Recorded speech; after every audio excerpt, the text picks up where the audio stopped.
यदि आपके यदि आपके कुंडली में प्रथम भाव का स्वामी 12वें में जा रहा हो तो वो क्या दे रहा है?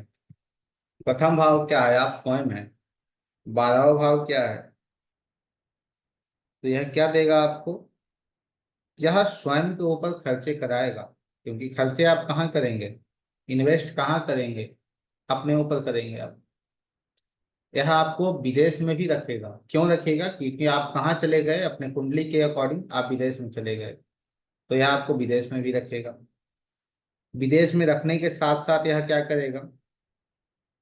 उसके साथ ही यह आपको खुद से लगाव बना देगा, अर्थात खुद से आप अपने आप से जुड़ जाएंगे। यदि हम ऐसे शब्दों का उपयोग ना करें, लेकिन यदि कहें तो ऐसा व्यक्ति स्वार्थी हो जाएगा, क्योंकि 12वां भाव अध्यात्म है, 12वां भाव मोक्ष है, लेकिन 12वां भाव बंधन भी है। जेल यात्रा है, वो आपको अपने आप में बांध देगा।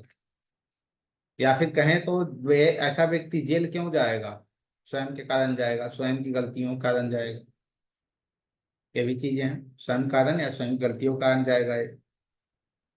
हमारी आवाज आप लोगों तक बिल्कुल पहुंच रही है ना? एक बार क्लियर कर दीजिए।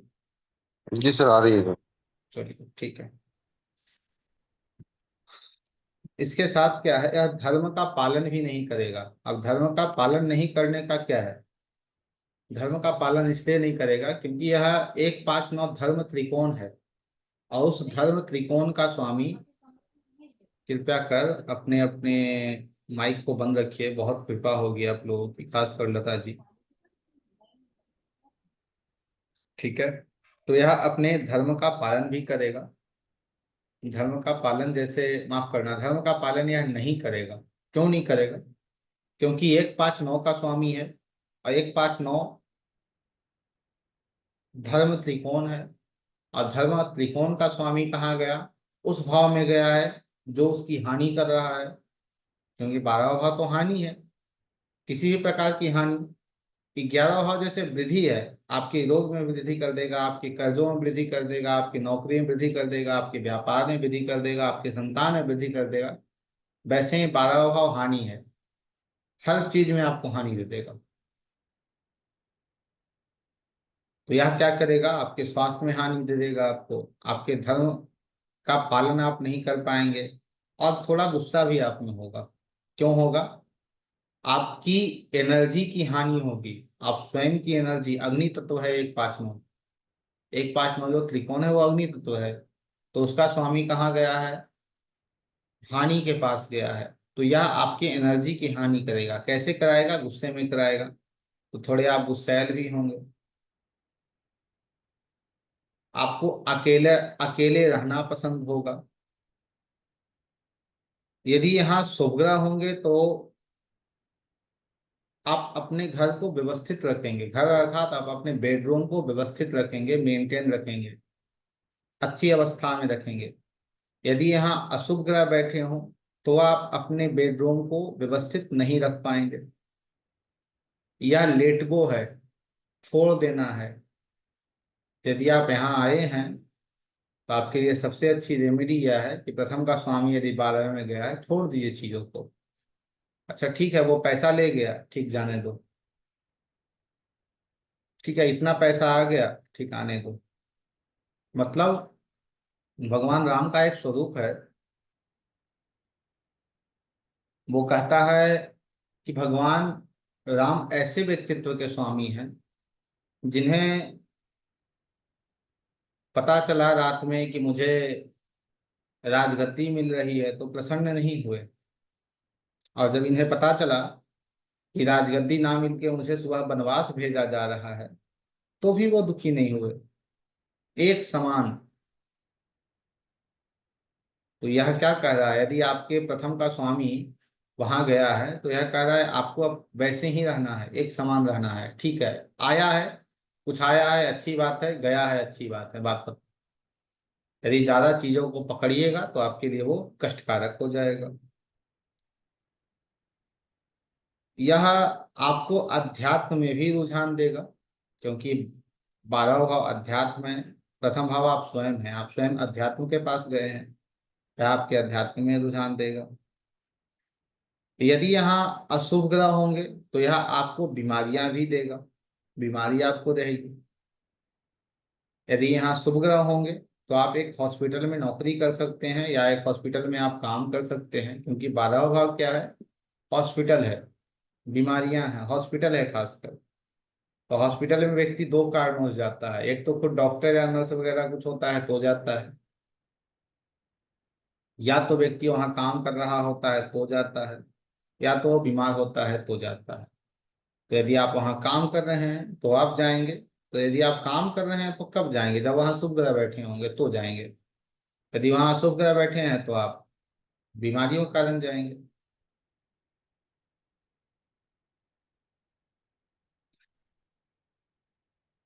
यदि यह पीड़ित अवस्था में होगा तो यह अच्छे परिणाम आपको लाकर नहीं देगा। कौन पीड़ित अवस्था में होगा? यदि यह 12वां भाव पीड़ित अवस्था में होगा तो वह अच्छे परिणाम लाकर नहीं देगा, खासकर अध्यात्म के अंदर ये बिल्कुल अच्छा नहीं करेगा आपके साथ।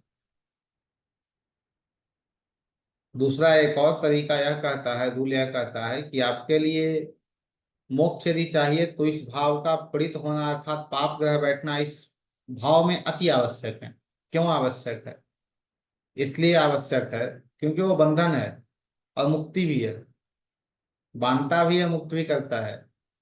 अब मुक्ति आपको सौम्य ग्रह नहीं दे सकते हैं, शुभ ग्रह चंद्रमा नहीं दे सकता है। चंद्रमा कहेगा भैया माँ ही सब कुछ है,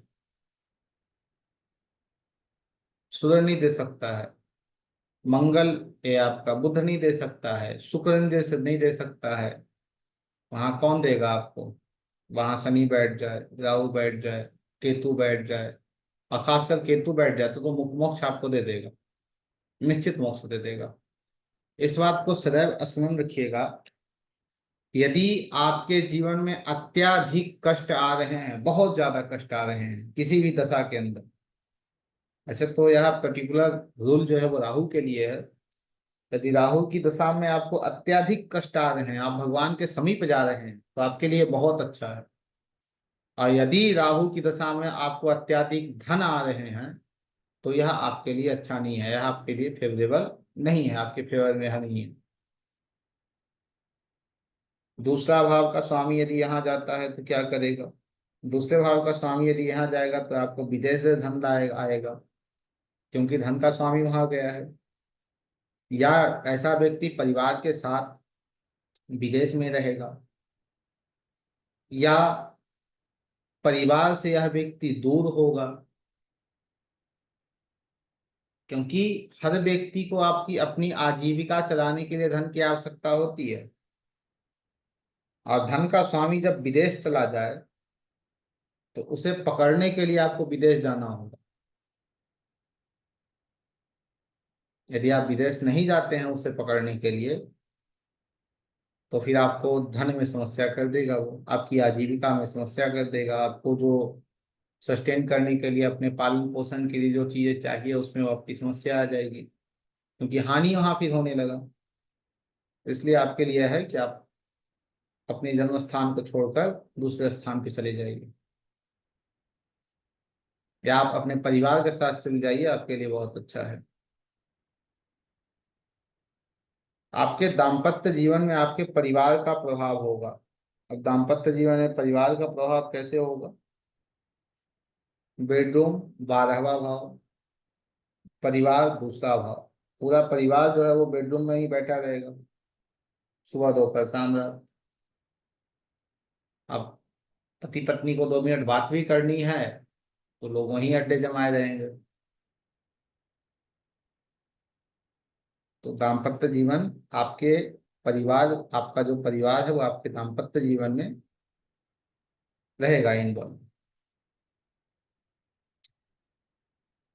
ऐसे व्यक्ति को Chinese food, Italian food, Japan का ये सब जो खान पान है वो बहुत पसंद होता है, क्योंकि इसकी भोजन की रुचि है वो विदेश होती है। घर का भोजन इसे अच्छा नहीं लगता है, इसे भोजन भी चाहिए थोड़ा बाहर का ही चाहिए।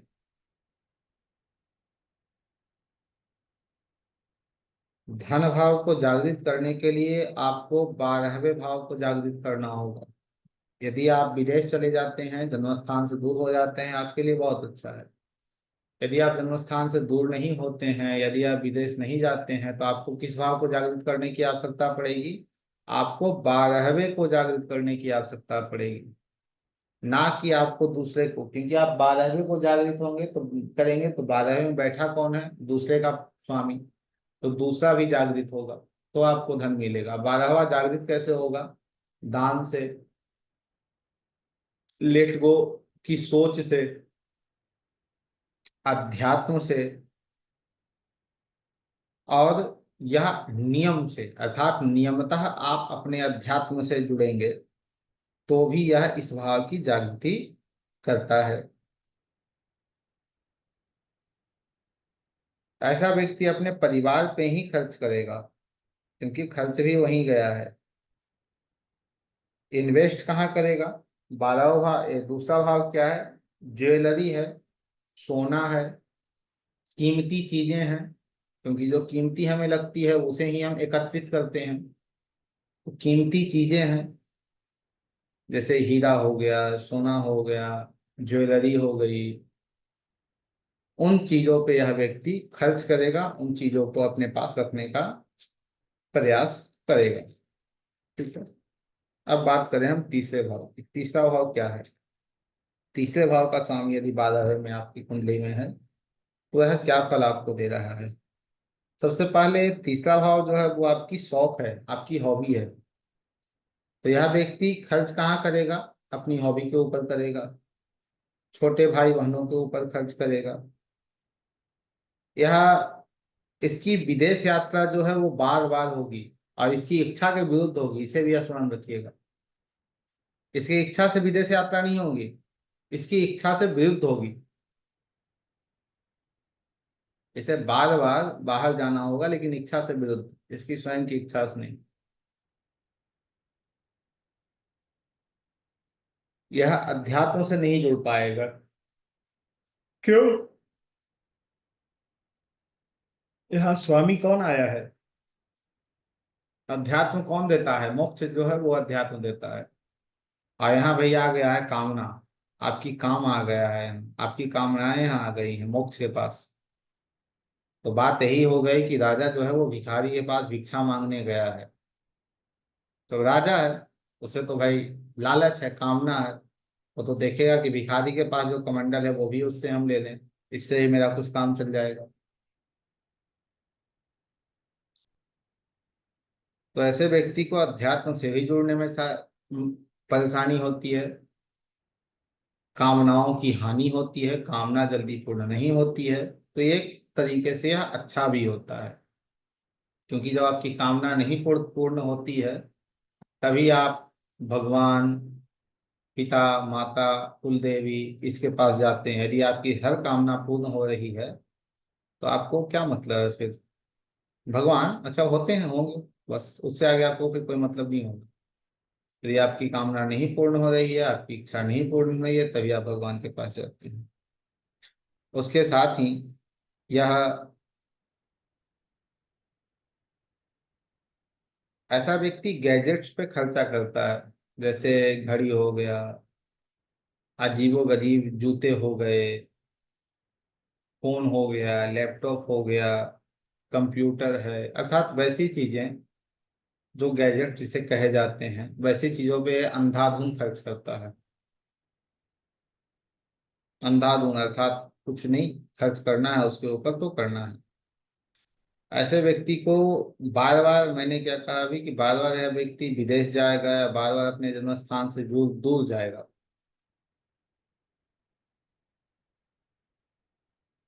लेकिन यदि यहाँ कोई शुभ ग्रह बैठे हो तो विदेश यात्रा में इसे कोई परेशानी नहीं होगी। यदि अशुभ ग्रह बैठे हैं तो विदेश यात्रा में इसे परेशानी होगी। विदेश यात्रा में इसे क्या परेशानी होगी? इसे पासपोर्ट नहीं मिल पाएगा, पासपोर्ट में समस्या हो जाएगी। जब भी यह पासपोर्ट के वेरिफिकेशन के लिए जाएगा तो कुछ ना कुछ समस्या लग जाएगी। क्यों लग जाएगी? क्योंकि तीसरे का स्वामी वहां गया है। तीसरा भाव डॉक्यूमेंटेशन है, दस्तावेजीकरण है। और दस्तावेजीकरण का स्वामी 12वें में गया, आपके दस्तावेज की हानि हो गई, आपके लेखन की हानि हो गई। तीसरे भाव का स्वामी त्रिसराय होता है, जिसे पाप ग्रह की संज्ञा दी गई है। पराशर जी ने इसे पाप ग्रह के संज्ञा में रखा है। तो इसके अंतर्गत यह काम वासना आप में देता है, काम वासना आप में देता है। ऐसे व्यक्ति को विदेशी चीजों से लगाव होता है। ऐसे व्यक्ति की कामना की हानि होती है, और यह ऐसी व्यक्ति अपनी काम वासना की पूर्ति के लिए स्वयं की हानि कर लेता है। और आयु की हानि होती है। आयु की क्यों हानि होगी? आठवें से आठवां तीसरा, तीसरे का स्वामी 12वें में आयु की हानि कर रहा है। या तो ऐसे जातक के भाई बहन इससे दूर रहते हैं, छोटे भाई बहन, या तो छोटे भाई बहन की निरंतर सेहत खराब रहती है, क्योंकि निश्चित ही दूर है या सेहत उनकी खराब रहेगी। यदि चौथे भाव का स्वामी वहां गया है तो यह माता की सेहत पर प्रभाव डालेगा।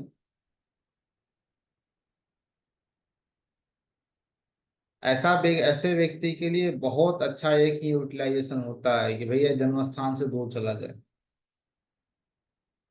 क्योंकि जन्म स्थान का स्वामी कहाँ गया? विदेश में चला गया है। तो यह भी कह रहा है कि आपको मोक्ष की तो प्राप्ति हो जाएगी, क्योंकि चौथे का स्वामी 12 में, मोक्ष की प्राप्ति हो जाएगी। लेकिन आपका जन्म स्थान आपके लिए सुटेबल नहीं है, जन्म स्थान को छोड़ दीजिए। जाइए कहाँ? अपने जन्म स्थान से दूर जाइए, जहाँ कल्चर परिवर्तित हो रहा हो, क्योंकि वहां की जो सरजमी है, वहां जो विदेश है आपके लिए, विदेश में आपकी प्रॉपर्टी आपकी राह तक रही है। आपका प्रॉपर्टी का भाव का स्वामी, चतुर्थ भाव का स्वामी 12वें में गया है। वो कह रहा है कि आपकी विदेश में प्रॉपर्टी होगी, आपकी विदेश में वाहन होंगे, आपको विदेश में सुख मिलेगा, आपको विदेश में मन की शांति मिलेगी, ये सारी चीजें आपको विदेश में मिल जाएंगी। और यदि आप विदेश नहीं जाते हैं तो ना आपको वाहन मिलेगा, ना आपको प्रॉपर्टी मिलेगी, ना आपको मन की शांति मिलेगी, ना आपको घर का सुख मिलेगा, ना आपको माँ का प्यार मिलेगा, कुछ नहीं मिलेगा।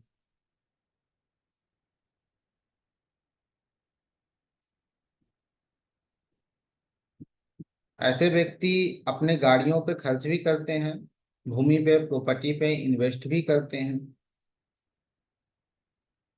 ऐसे व्यक्ति को मन की शांति जन्म स्थान से दूर मिलती है, या फिर किसी समुद्र के किनारे मिलती है। समुद्र के किनारे चला जाए, पुरी आ जाए या मुंबई चला जाए, उससे मन की शांति मिल जाएगी।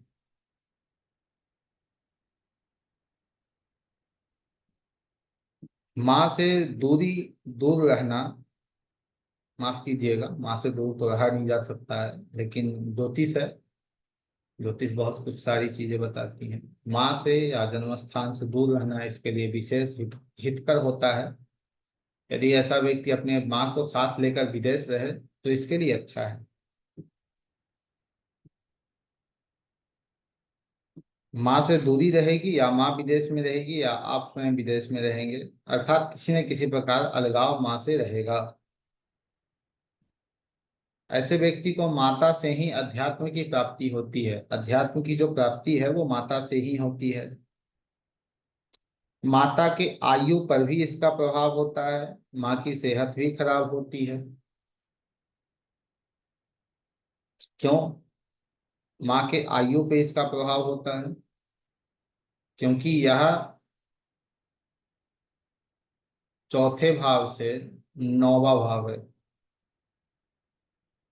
चौथे से 9वां है। तो यह माता के आयु पर भी विशेष प्रभाव डालता है।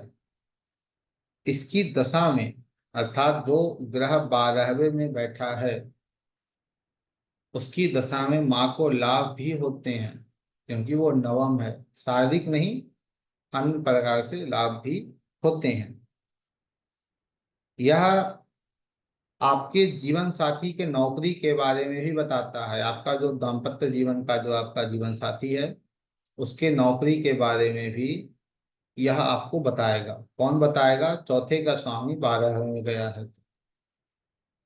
अर्थात यह बताएगा आपको कि चौथे का स्वामी 12वें में गया है, अर्थात आपका जो जीवन साथी होगा, आपकी जो जीवन साथी होंगी, वह किसी न किसी सेवा से रत होंगी। अर्थात या तो नौकरी कर रही होंगी या फिर किसी सेवा के सर्विस के प्रोफेशन में होंगी। यह भाव संतान के लिए सुखद होता है। चौथे का स्वामी 12वें में जाना, यह आपके संतान के लिए सुखद है, अच्छा होता है। इस भाव को बेहतर बनाए रखने के लिए आपको प्राणायाम करने की आवश्यकता रहती है। प्राणायाम करें, आपके लिए बेहतर है। मोक्ष है तो मोक्ष की प्राप्ति तो निश्चित कराएगा चौथे का स्वामी यदि 12वें में गया है। पांचवें का स्वामी, पांचवा शिक्षा है, पांचवा संतान है, तो पांचवें का स्वामी यदि वहां गया है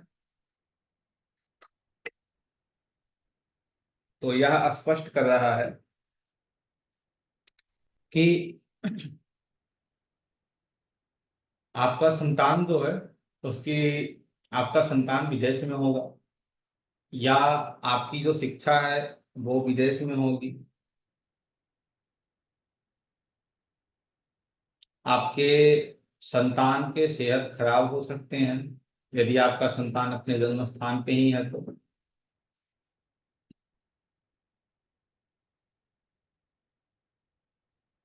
पांचवा भाव का स्वामी यदि वहां जा रहा है तो वह यह भी बताता है कि आपकी माता को धन की प्राप्ति विदेश से या फिर बाहर के स्थानों से ही होंगी। आपकी माता को धन की प्राप्ति विदेश से या जन्म स्थान से दूर ही होगी। प्रमुखता यह जो भाव है वो शिक्षा का है, तो शिक्षा के लिए आपकी शिक्षा की या तो हानि कराता है या फिर आप विदेश के भूमि पर जाकर आप शिक्षा को ग्रहण कर सकते हैं। ठीक है। छठे का स्वामी यदि वहां गया है, खर्चे की यदि बात करें तो ऐसा व्यक्ति अपने संतान के ऊपर या अपनी शिक्षा के ऊपर, पुस्तकों के ऊपर, इन चीजों पे खर्च करेगा। इन्वेस्ट भी वो इन चीजों पे ही करेगा। छठे का स्वामी यदि वहां गया है तो ऐसा जातक नौकरी से लिप्त होता है, अर्थात नौकरी कहाँ करेगा? विदेश में करेगा।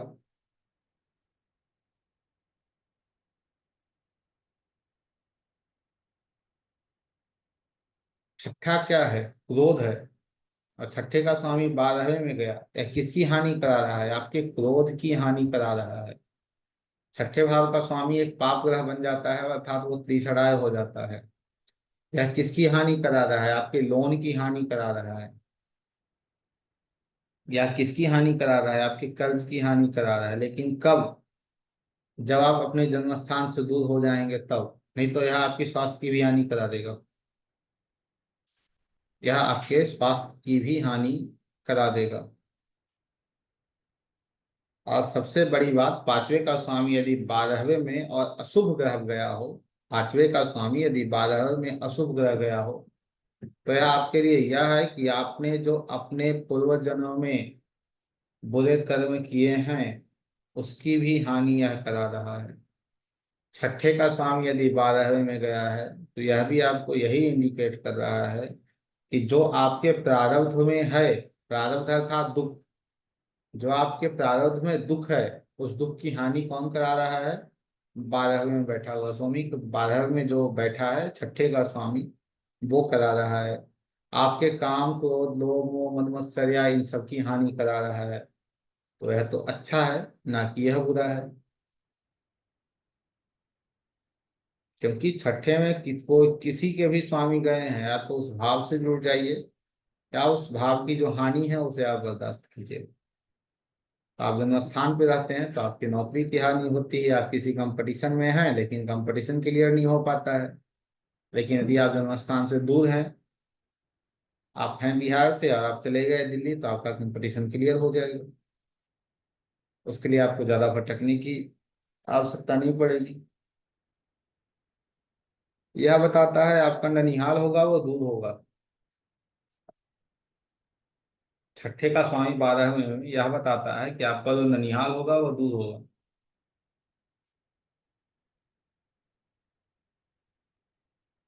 या आप ननिहाल से दूर चले जाएंगे, या आप ननिहाल से दूर चले जाएंगे, या फिर आपके ननिहाल से अर्थात आपके मामा से आपके संबंध जो है वो अच्छे नहीं रहेंगे। ग्रह जो है, गांठ बांध लीजिएगा इसे, कभी भी आध्यात्मिक चीजों का नाश नहीं करता है, कभी नहीं। कितना ही वो खराब हो जाए, कभी नहीं। आपकी जो अंदरूनी चीजें हैं उसका कभी वो नाश नहीं करता है। यदि पांचवा भाव खराब है तो संतान संबंधित बहुत कष्ट आपको दे देगा, लेकिन आपकी बुद्धि को उतना ज्यादा इफेक्ट नहीं करेगा। छठा खराब है तो आपको बहुत कुछ कर देगा, लेकिन आपके भाव को, आपके मन के जो भाव हैं उसे ज्यादा वो परेशान नहीं कर पाएगा। तो भौतिक जितने भी चीजें हैं उसका तो नाश कर देगा आपका ग्रह, यदि वो खराब बैठा है या खराब कंडीशन में है, लेकिन वो उन चीजों का नाश नहीं कर पाएगा जो भौतिकता से ऊपर है। तो छठे के स्वामी यदि वहां गए हैं तो आपके लिए श्रेष्ठ है कि आप किसी विदेश की कंपनी में, विदेशी कंपनी में, या विदेश से जुड़कर, या विदेश में जाकर आप अपने कार्य को कीजिए, नौकरी को कीजिए जो आपके लिए श्रेयस्कर है। अन्यथा आपके जीवन में निरंतर समस्याएं बनी रहेंगी। छठे के बाद अब बात करते हैं सातवें के बारे में। सातवें का स्वामी यदि वहां गया है, 12वें में गया है, तो सातवां भाव क्या है जिसके बारे में कल हमने बात किया था? क्या है वो? धारणा, आपके ध्यान है आपका। तो ध्यान से आपकी अध्यात्म की जागृति हो जाएगी। लेकिन सातवां का स्वामी, सातवां क्या है? आपका जीवन साथी है। तो या तो जीवन साथी की हानि अर्थात जीवन साथी की सेहत खराब होना, या डिवोर्स हो जाना, या पार्टनरशिप नहीं चल पाना, या बिजनेस की हानि हो जाना, या बिजनेस में इन्वेस्ट करना, या बिजनेस जो है वो एक योगा क्लास के रूप में चलाना। एक बात और, यदि पांचवे का स्वामी 12वें में गया है तो ऐसा जो व्यक्ति होता है ना, वो योगा क्लास का टीचर वगैरह भी होता है, योगा भी सिखाता है। सातवें का स्वामी यदि वहां गया है तो आप 12वें भाव संबंधित व्यापार करें तो आपके लिए ठीक है। यदि आप 12वें भाव संबंधित व्यापार नहीं करते हैं तो आपके लिए वो कष्टकारक हो जाएगा। 12वां भाव इन्वेस्टमेंट है, आप जितना इन्वेस्ट कर सकते हैं आपके अच्छा है। उसके साथ में 12वां भाव दान है। आपको अपनी चीजें अर्थात आपको अपने दाम्पत्य जीवन को बेहतर रखने के लिए जो सातवें का स्वामी 12वें भाव में जो ग्रह आया है उस ग्रह संबंधित यदि आप दान करते हैं और आप अपने जीवन साथी से उसका दान कराते हैं तो आप आपके लिए श्रेयस्कर है, आपके या आपके लिए बेहतर है। वैसे ही बिजनेस कहाँ करना है? जन्म स्थान से दूर करना है। उनके बिजनेस जन्म स्थान से दूर ही बता रहा है। यदि जन्म स्थान में करना है तो आपको यूटिलाइज करके करना है, या फिर उन चीजों का बिजनेस करना है जो विदेशी मार्केट में उपलब्ध हो, या जिसे आप विदेश से लाकर इस देश में बेच रहे हो।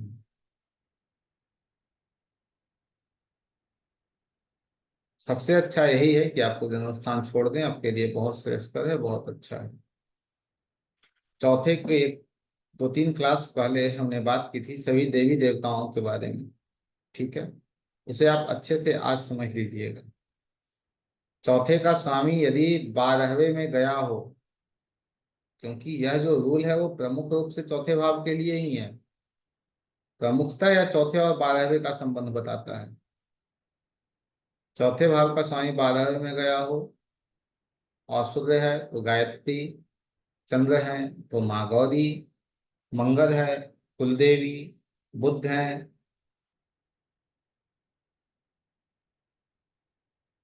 चामुंडा, नारायणी, सरस्वती, बृहस्पति हैं, तारा, शुक्र हैं, महालक्ष्मी, शनि हैं, काली, और राहु हैं तो आप छिन्नमस्तिका के पास जा सकते हैं। और यदि केतु हैं छिन्नमस्तिका के पास या दुर्गा के पास जा सकते हैं। और यदि केतु हैं तो आपके लिए एक चीज जो कल छूट गई थी वो मैं आपको बता दूं। चौथे भाव का स्वामी केतु वहां गया हो, आठवीं राशि व चौथे भाव में हो, तो आपके लिए सबसे बेहतर है कि आप हारे का सहारा बाबा श्याम होंगे, जाइए खाटू श्याम बाबा का दर्शन करके चले आइए, आपकी सारी पीड़ा दूर हो जाएगी। बाबा के मंत्र का जप कीजिए, आपके लिए श्रेयस्कर होगा, बेहतर होगा। क्योंकि श्याम जो है वो मोक्ष के देने के भी कारक हैं। बाबा श्याम मोक्ष को ही देते हैं। और हारे का सहारा तो सिर्फ केतु ही है, और कोई तो है नहीं, केतु या सन्यासी। हम बात कर रहे थे सातवें भाव पे। आठवां भाव, आठवें भाव का स्वामी यदि 12वें में गया है तो यह आपके कष्ट की हानि कर रहा है। लेकिन यह भी बता रहा है कि यदि आप बिजनेस करना चाहते हैं तो आप मैन्युफैक्चरिंग का बिजनेस करें। कहाँ? अपने जन्म स्थान से दूर।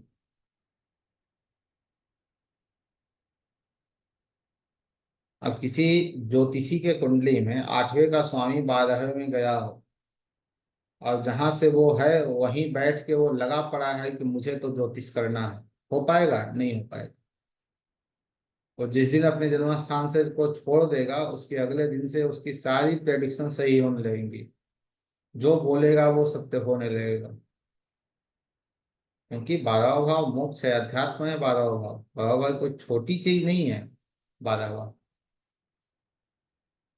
समझिए तो भगवान के पास ले जाने का, या भगवान के पास की जो चाबी है वो 12वें भाव की, 12वें भाव के पास है। और वो चाबी का जो गुच्छा है वह है जो उस भाव का स्वामी गया है। वह भाव आपके चाबी का गुच्छा है। यदि आठवें का स्वामी वहां गया है तो ज्योतिष से बेहतर कोई टूल आपके पास नहीं है कि आप अध्यात्म को जागृत कर सकें। ज्योतिष पढ़िए, आपके अध्यात्म की जागृति हो जाएगी। आठवां भाव आपके कष्ट को दर्शाता है और 12वां भाव उस कष्ट की हानि कर रहा है। आठवें का स्वामी का एकादश में जाना वो है कि भाई आपको आपके कष्टों में वृद्धि कर देगा। लेकिन आठवें का स्वामी 12वें में जाना आपके कष्ट की हानि कर देगा। ऐसे व्यक्ति खर्च कहाँ करेगा? सातवें का स्वामी यदि है तो खर्च कहाँ करेगा? अपने दाम्पत्य जीवन में खर्च करेगा, घूमने में खर्च करेगा, अपनी कामनाओं की पूर्ति में खर्च करेगा। यदि आठवें का स्वामी है तो क्या खर्च करेगा?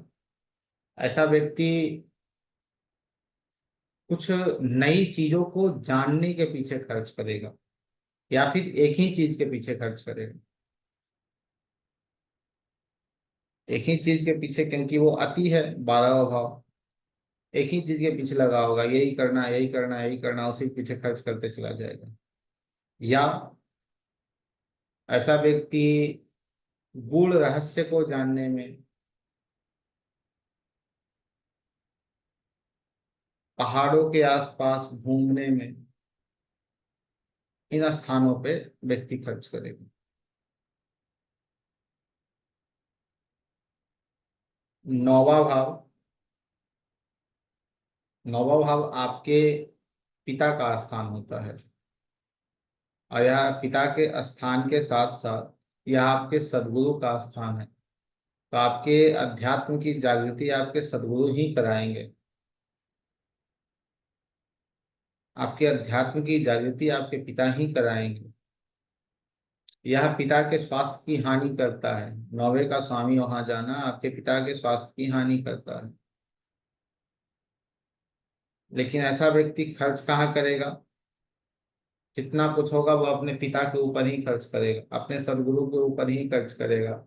ऐसे व्यक्ति कहा जाए एक काम करो तुम, ये जो है तो हीरा पहन लो, ज्यादा नहीं, 3-4 करोड़ रुपए का आएगा। उसे पहन लो, तुम्हारा भाग्य ठीक हो जाएगा। ये सोचे समझेगा नहीं, पहन लेगा, क्योंकि ये भाग्य के पीछे खर्च करेगा, उसी के पीछे अपनी हानि भी कर देगा। अपनी हानि भी वहीं कर देगा, क्योंकि जहां खर्च है वहीं हानि है। ऐसे व्यक्ति को घूमने में खर्च करना, तीर्थ यात्रा पे खर्च करना, तीर्थ पे खर्च करना बहुत अच्छा लगता है।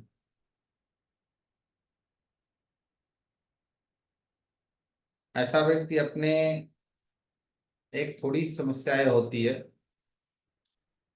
कि पिता के सेहत के साथ साथ यह अपने संतान के बच्चे के लिए भी, अर्थात अपने पोते या पोतियों के लिए भी, यह जो भाव है अर्थात 9वें का 12वें में जाना, स्वास्थ्य को लेकर ठीक नहीं होता है।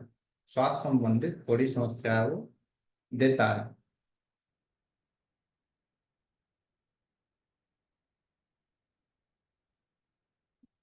9वां भाव क्या है? धर्म है। कहाँ गया है? हानि के पास गया है, विदेश गया है, आपके धर्म की हानि करा देगा। एक का स्वामी वहां जाएगा तो धर्म की हानि कम कराएगा।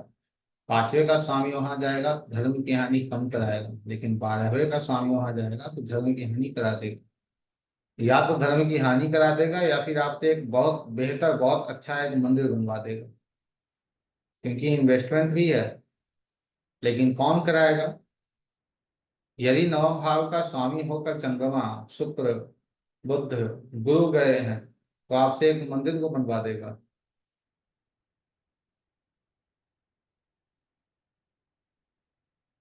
और यदि यही 9वें के स्वामी होकर शनि गए हैं, मंगल गए हैं, राहु हैं, केतु हैं, तो यह आपके धर्म की हानि करा देगा। धर्म की हानि अर्थात आप उचित अनुचित का विचार किए हुए किसी भी कार्य को करेंगे। जैसे जब काल मनुष्य पे छाता है, पहले विवेक मर जाता है, हरि ने भीषण उपकार किया, अपना स्वरूप विस्तार किया। कहने का तात्पर्य है कि दुर्योधन जो है, जब दुर्योधन के पास भगवान श्री कृष्ण जाते हैं और कहते हैं कि 5 गांव दे दो पांडवों के लिए, तो दुर्योधन कहता है नहीं।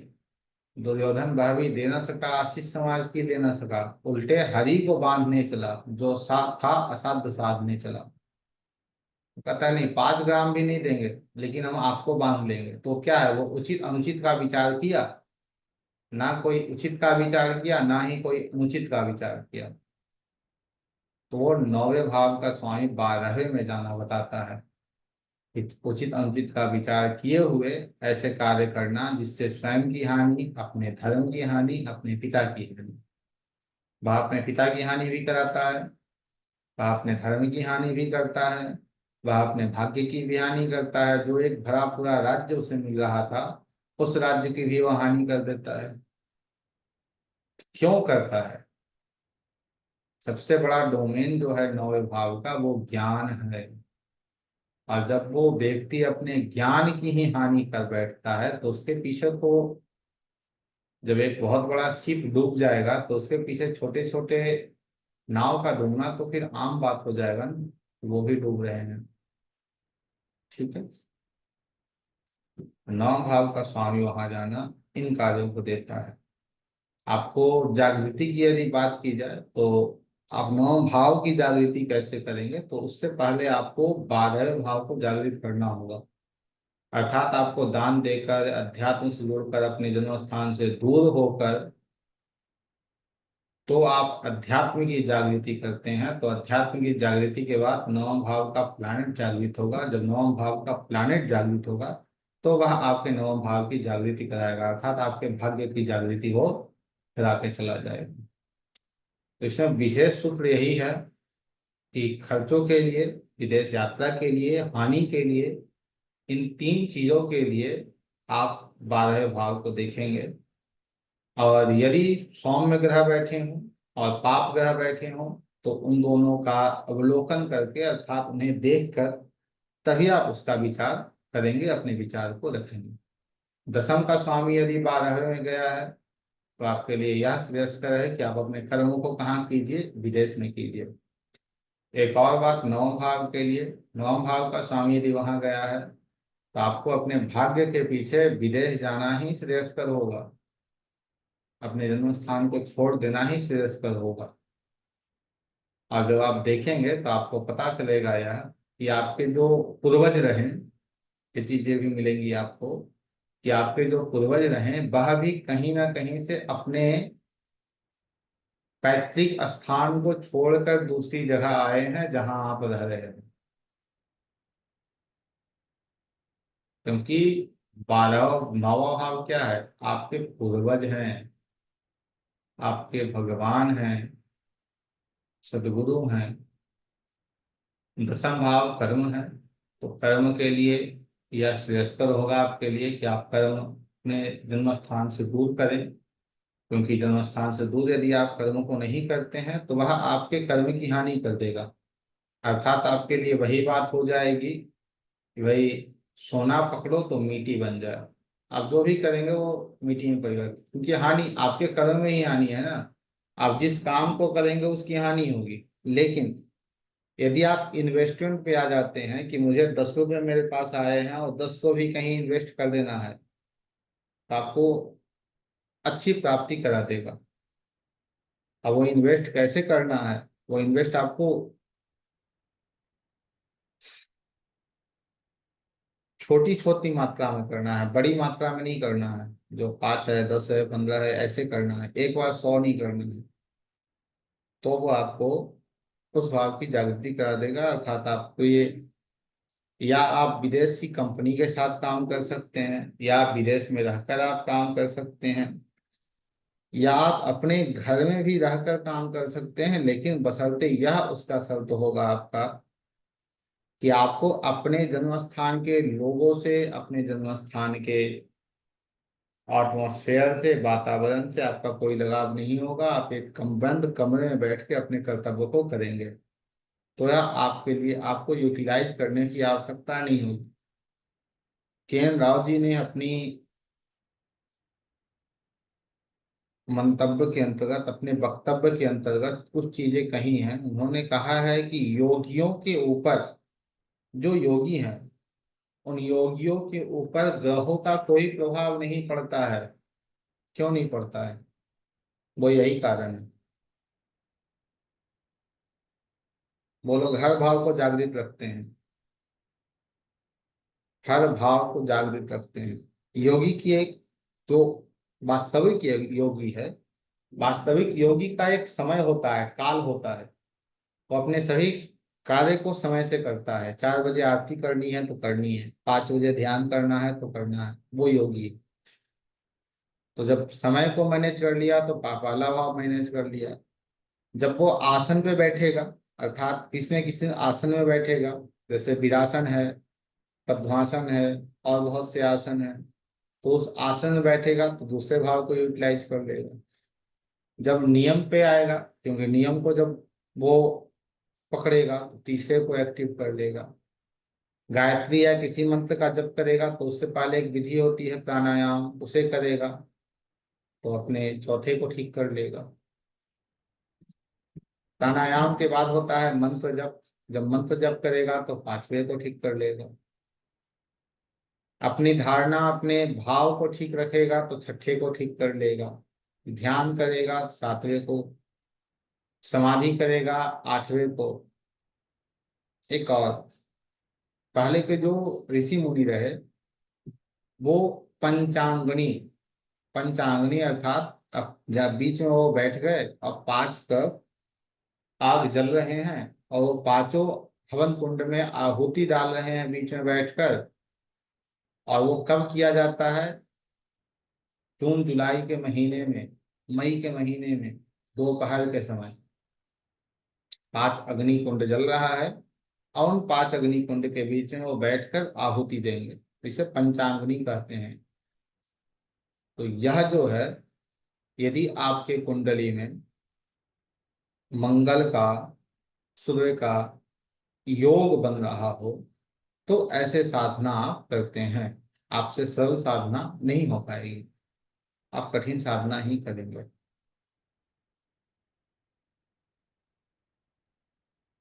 नवम भाव सदगुरु है, तो गुरु के ऊपर केंद्रित करके गुरु के वचनों को सुनकर। एक बात और, नौवा भाव जो है वो आज्ञा को भी दर्शाता है। आज्ञा अर्थात आप कितने आज्ञाकारी हैं, या आप लोगों को कितना आज्ञा दे रहे हैं, या आप आज्ञा मान रहे हैं, वह भी आपको नवम भाव ही बताता है। तो नवम भाव इसे बता रहा है, तो समझ रहे हैं क्या इसके कहने का तात्पर्य है। इसके कहने का तात्पर्य है कि यह नहीं है कि भाई हाँ ठीक है चलो आज्ञा है ठीक है हो गया, नहीं। नौवा भाव विश्वास भी है। तो नौवा भाव छठा भाव जो है वो सेवा है। मैं इन सबको क्यों कह रहा हूँ, इसे कनेक्ट करने का प्रयास करिएगा, बहुत बड़ी बात है। अब छठे भाव का स्वामी यदि नौवे में आया है तो कह रहा है पिता की सेवा कीजिए, पिता की सेवा कीजिए, ठीक है, आपको भाग्य की प्राप्ति हो जाएगी। भाग्य की प्राप्ति तब होगी जब आप पिता की सेवा करेंगे। अब जाकर आप उनके पैर की मालिश किए जा रहे हैं, पिता की सेवा करनी है, पिता की सेवा करनी है, पिता की सेवा करनी है, मुझे भाग्य मिल जाएगा। और जब पिता ने कहा बच्चे एक गिलास पानी लाना पीने का है, कहेंगे पानी, आराम सो जाओ, क्या पानी मांग रहे हो। वो नहीं है सेवा। सेवा वह है जो आप अपने बड़ों के वचनों की सेवा कर रहे हैं। आपके बड़े ने कह दिया आज घर से नहीं जाना है तो नहीं जाना है, बात खत्म, वो सेवा है। यदि पिता ने कह दिया कि हाँ इस काम को नहीं करना है तो नहीं करना है, वो सेवा है। सेवा ये बिल्कुल नहीं है कि हम आपकी पूरी शारीरिक सेवा कर रहे हैं और मानसिक रूप से आपको कष्ट दिए जा रहे हैं, वो सेवा नहीं है।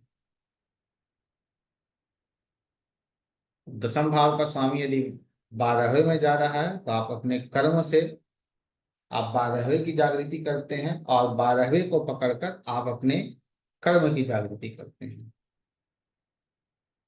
या आपकी कर्म की हानि करा रहा है, तो बृहत् पराशर होरा शास्त्र के अंतर्गत कुछ सूत्र जो मैं आपको आपके समक्ष रखूंगा, उन सूत्र को आप जब देखेंगे तो आपको मिलेगा कि यह तो सूत्र बता रहा है कि ऐसा व्यक्ति नीच प्रवृत्ति का होगा, अपने कर्म की हीनता इसके पास होगी, वो सब ठीक है। लेकिन कब होगी, जब यह अपने जन्म स्थान पे ही होगा तब होगी। जब यह अपने कर्मों को अपने प्रोफेशन को विदेश से जोड़कर नहीं करेगा तब होगी। जब यह व्यक्ति नौकरी या व्यवसाय कुछ भी कर रहा हो विदेश से जुड़कर नहीं करेगा तब होगी। दशा के अंदर एक चीज और मैं आपको बता रहा हूँ, जब किसी व्यक्ति का आप नौकरी या व्यवसाय देख रहे हैं कि कब होगा, तो छठा और सातवां को छोड़कर 10वें को पकड़िए। 10वें भाव के स्वामी यदि जागृत अवस्था में है तो कुछ न कुछ उससे वो करा देंगे। अर्थात 10वें भाव के स्वामी की अंतर्दशा या प्रत्यंतरदशा लगी है, और देश काल पात्र के अनुसार भी वह व्यक्ति काम को लेकर बहुत ज्यादा इधर उधर दौड़ रहा है, तो प्रत्यंतर या अंतर में दशम के वह व्यक्ति कोई न कोई काम में लग जाएगा। तो छठे सातवें को छोड़कर सीधा 10वें के पास चाहिए। एकादश भाव, एकादश भाव वृद्धि का कारक है, 12वां भाव हानि का कारक है। अब देखिए, अब वृद्धि का कारक कहाँ गया, हानि के पास गया। काम क्रोध लोभ, मोक्ष के पास कौन गया है, आपकी कामना, और मोक्ष के पास आपका लोभ गया है। आप लालच में पड़े रहेंगे, कहाँ जाएंगे, लोभ के पास। आप हानि के पास गए हैं, यह आपकी हानि में वृद्धि कर देगा, हानि में वृद्धि कर देगा। जहां नुकसान होने का था 5 करोड़ का, वहां नुकसान चला गया 15 करोड़ रुपए का। लाभ में व्यय, लाभ होने से पहले व्यय होने की संभावनाएं हमें दिख गई, व्यय हमारा हो गया। वह है 12वें, 11वें का स्वामी 12वें में जाना। आप खर्चे कहाँ करेंगे, आप सब कुछ अपने फ्रेंड सर्कल अपने समाज में ही लुटा देंगे। घर के व्यक्ति कहेंगे थोड़ा कुछ पैसे देना, कुछ काम करना है, तो आप 1 रुपये नहीं देंगे। लेकिन जब समाज की बात आ जाएगी, जब आपके आपके फ्रेंड सर्कल की बात आ जाएगी, आपके दोस्त की बात आ जाएगी, किसी एनजीओ को देने की बात आ जाएगी, तो एक चेक उनको मिल जाएगा कि ठीक है जाओ। तो आप वहां खर्च करेंगे। ठीक है। अध्यात्म में 11वां भाव वैराग्य होता है। 11वां भाव वैराग्य होता है, त्याग होता है। तो आपको अपने आप को, यदि आपको 12वें को जागृत करना है, तो अपने आप को एक काम को छोड़कर एक त्यागी के तरह रहना होगा, तो आपका 12वां जागृत होगा। यदि आपको 11वें को करना है, अर्थात आपको लाभ आते रहे आपके जीवन में, तो आपको अपने जन्मस्थान से दूर हो जाना होगा। सबसे पहला यही है कि आप जन्मस्थान से दूर हो जाइए, आपके लिए बहुत बेहतर है। जिस भी भाव का स्वामी आपका 12वें में गया है, या जिस भाव का स्वामी, जिस भी भाव का स्वामी, माफ कीजिएगा, 12वें भाव का स्वामी जिस भी भाव में आया है, उस भाव संबंधित चीजें आपको नहीं मिल रही हैं, जन्मस्थान को छोड़ दीजिए, आपको चीजें मिल जाएंगी, निश्चित मिल जाएंगी। ठीक है। कोई प्रश्न हो तो बताइए, उसकी व्याख्या की जाए। हाँ गुरु जी, मैंने डाले हैं 2 प्रश्न। बताइए क्या है, बोलिए। और वो व्हाट्सएप पे कुंडली भी डाल दिए दोनों। कुंडली तो विश्लेषण तो नहीं किया जा सकता है उनका। नहीं, विश्लेषण नहीं है, खाली भाव से संबंधित गुरु जी। ठीक है। क्या है देखिए विश्लेषण भाई, नहीं। इनकी क्या कुंडली है, देखिए उसे थोड़ा आप लोग। आपने लाल किताब में डाला है क्या? अरे गलती से शायद वही डाल दी क्या। आपने किसी भी भाव में तो नहीं, किसी भी ग्रुप में तो हमारे पास नहीं है। अरे आपने किसी और भाव में डाला है। इनके तो नहीं डाल दी कहीं। ये राहुल आपके में गलती से। ठीक है, आपके प्रश्न को हम लेते हैं, कोई ये नहीं है। हाँ। राहुल जी आपके में क्या। मैंने मैंने फॉरवर्ड कर दिया। देखो, और राहुल से वो ग्रुप ढूंढ के जाती हो ना। Thank you Rahul ji.